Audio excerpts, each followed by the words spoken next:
از روی شکلشان باکتریاها را به کدام نمودها جدا کردن ممکن است؟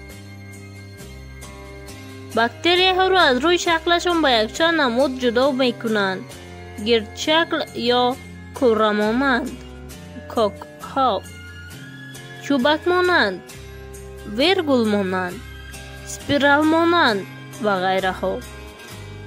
وابسته به شکل و طبیعت غذاگیری، باکتریاها را به کدام گروه ارگانیسم جدا می کنند؟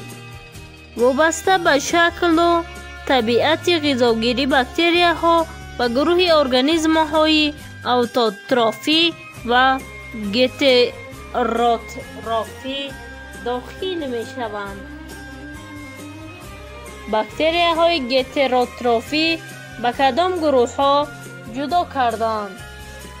باکتریای گتروتروفی در نوبت خود به گروه ساپروفیت ها از کلمه یونانی ساپرو پوسیده. آنها از ماده های تیار ارگانیکی ارگانیسم های مرده نباتات، حیوانات، میکروارگانیسم ها و یا از محصولات اختراج کرده آنها غذا می گیرند. و گروه پارازیتی که از ماده های ارگانیکی موجودات زنده غذا می گیرند.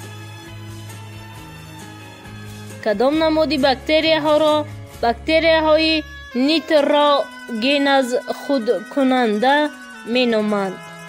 یک گروه باکتریا هستند که قابلیت دارند نیتروژن هوا را از خود نموده برای رسانی ها دسترس نمایند و رسانی ها را از نیتروژن بای می گردانند.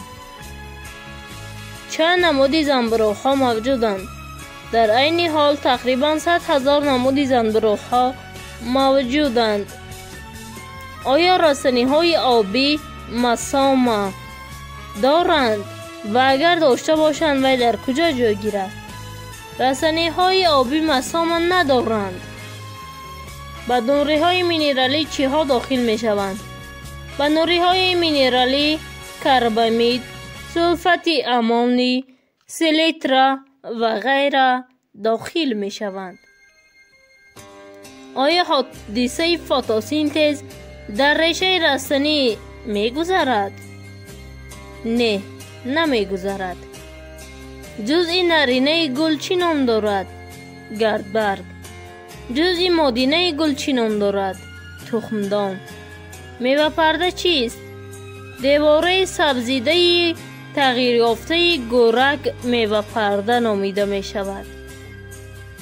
غجم میوه چگونه میوه می باشد؟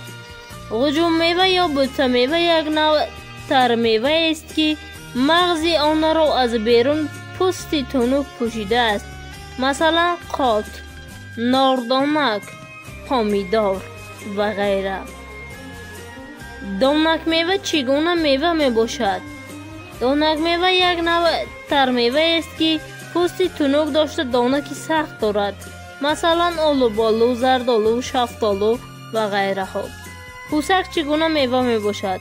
کوسک میوه خشک است که کشاده شده با دو پله جدا می شود، مثلا لوبیا، نخود، باقلا و غیره ها.